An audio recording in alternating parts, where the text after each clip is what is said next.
बोले प्रेम से घंटा बाजे शंख बाजे बाजे करताली ढड़ी ढड़ी नाचुछंती प्रभु बनमाली घंटा बाजे शंख बाजे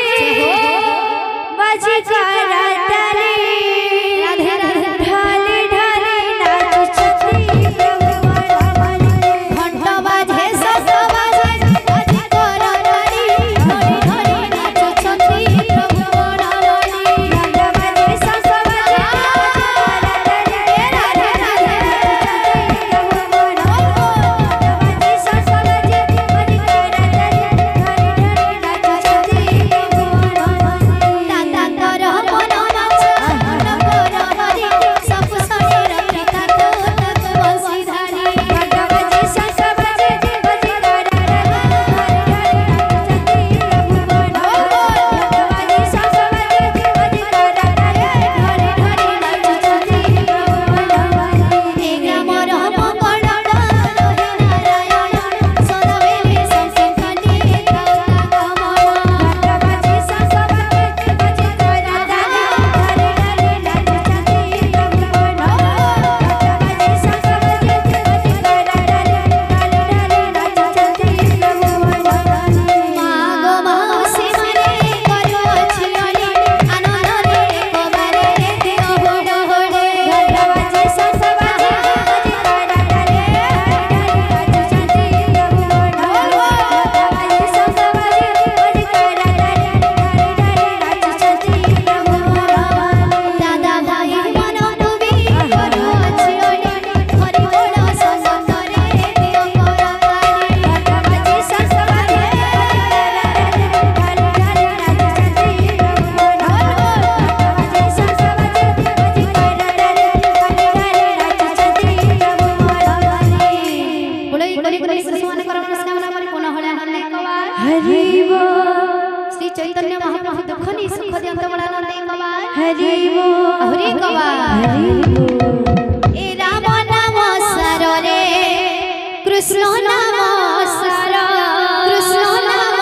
सर राम नाम सररे कृष्ण नाम सर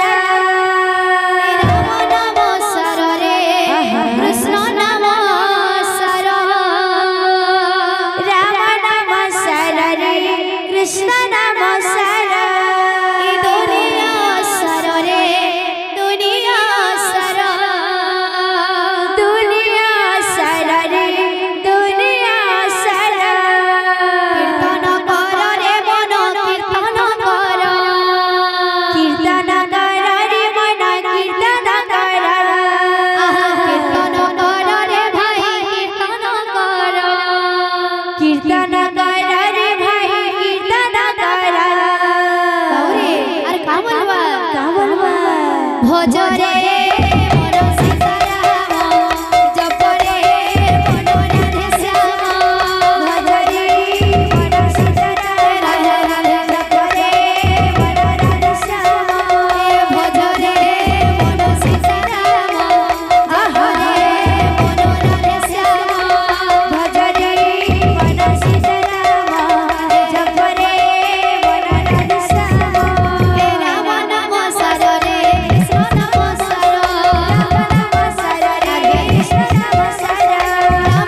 दाता भक्तଙ୍କର मनस्कामना परिपूर्ण होले नंदी कबार हरि बोल समस्त चला पथि को सब श्री होले नंदी कबार हरि बोल एही परि हरि भक्ति